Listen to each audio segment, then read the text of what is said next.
சிவன் கோயில்ல இந்த பலிபீடத்துக்கும் கொடிமரத்துக்கும் பக்கத்துல ஒரு நந்தி, அப்புறம் உள்ள போனோம்னா சாமிக்கு முன்னாடி ஒரு நந்தி, சில கோயில்ல 3 இருக்கும், நடுப்புற ஒரு நந்தி இருக்கும். இது என்ன அப்படிங்கிறது அவருடைய அடிப்படை தத்துவம் தெரிந்து கொள்ள வேண்டும். இந்த கொடிமரத்துக்கிட்ட இருக்கிற நந்திக்கு பேரு அதிகார நந்தின்னு பேரு. சாமிக்கு முன்னாடி இருக்கிற நந்திக்கு பேரு அறவிடைன்னு பேரு. இருக்கு தர்மம் அறம் அப்படி சொல்றோம் இல்லையா.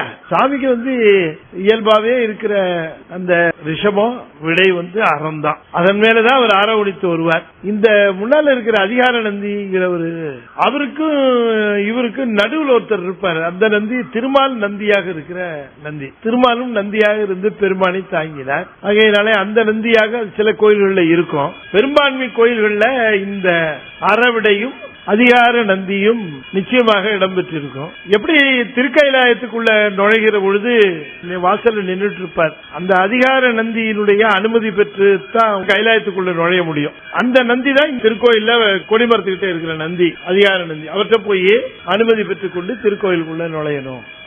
இந்த அதிகார நந்தியாக இருப்பதற்குரிய அந்த வரத்தை வாங்கியவர் சிலாதன முனிவருடைய மைந்தர். திருவையாறுல சிலாதன முனிவருக்கு மகனாக பிறந்தார். அந்த அதிகார நந்தியை தாண்டி மூலவர்கிட்ட போகிற பொழுது இருக்கிற நந்தி, இந்த நந்தியினுடைய அந்த மூச்சு விடுகிற அந்த மூக்கின் நேராக நந்தியம் பெருமானுடைய இந்த நாசிக்கு நேராக சிவலிங்கத்தினுடைய உந்தி இருக்கணுங்கிறது ஒரு கருத்து. இவருக்கு அவருக்கு நேரடி தொடர்பு.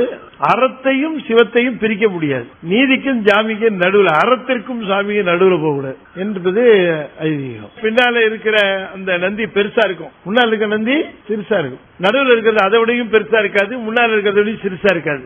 இதை பொதுவாக பார்க்கிற பொழுது ஆன்மா கொஞ்சம் கொஞ்சமாக நகர்ந்து ஈசனை நோக்கி செல்லுகிறது என்கிற குறியீடு. அப்படி செல்லுகிற பொழுது அது தேய்ந்து தேய்ந்து ஒன்றாம் அந்த நிலைக்கு அது சாமியை நோக்கி போகிற பொழுது சிறுசா போய்கிட்டே இருக்கும்.